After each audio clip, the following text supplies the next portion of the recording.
Platão definiu o homem como um bípede sem penas.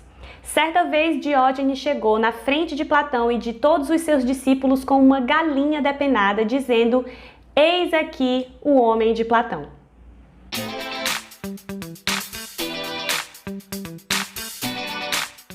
A ironia era a marca registrada do filósofo grego Diógenes de Sinope. E apesar de Diógenes ser o expoente dessa escola, foi Antístenes o seu criador.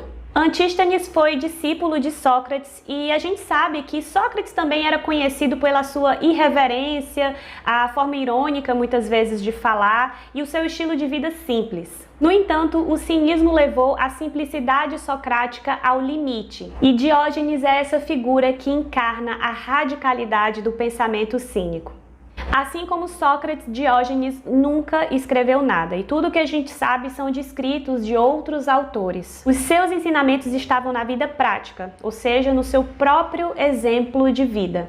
Diógenes era uma figura muito singular, são muitas as histórias sobre ele, mas uma das suas marcas registradas era o fato de que ele andava com uma lanterna na mão, acesa durante o dia, falando a famosa frase: "Procuro o homem." Ou seja, ele estava em busca de um homem que vivesse verdadeiramente a sua essência. E era exatamente isso o que Diógenes fazia. Ele se desvencilhou de todos os bens, inclusive as coisas básicas, como, por exemplo, moradia, para viver de forma simples, segundo a sua própria natureza. O cinismo de Diógenes compreendia que a gente já nasce com tudo que é necessário para ser feliz. E as metas criadas pelas convenções do nosso dia a dia, na verdade, são coisas simplesmente supérfluas. Ou seja, a felicidade ela não estava nas conquistas, nas metas de vida das pessoas. Para o cinismo, a felicidade está justamente na liberdade de ser quem se é, ou seja, viver na sua mais pura essência.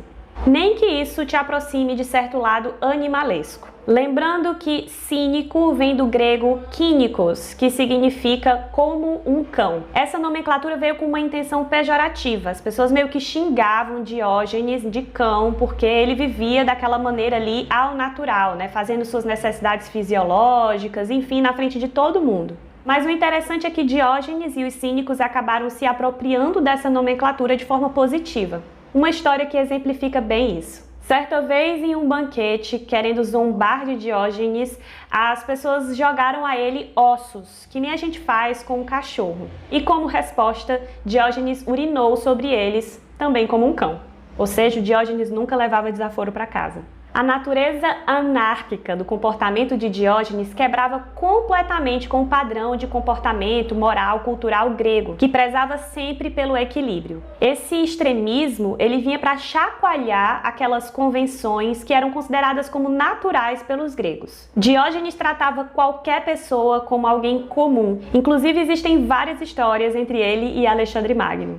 Isso é para mostrar que tudo é uma criação humana, ou seja você glorioso como Alexandre Magno ou miserável como Diógenes, você vai continuar sendo o mesmo ser, com as mesmas necessidades e todo mundo, no fim das contas, vai virar uma pilha de osso. Entre as muitas lições que Diógenes nos deixou, é a gente compreender que aquilo que a gente considera essencial, muitas vezes pode não ser. E que os padrões da sociedade são sempre criações humanas e, portanto, são passíveis ao questionamento. Por isso, a filosofia encarnada na vida prática de Diógenes nos convida a termos coragem de sermos quem verdadeiramente somos.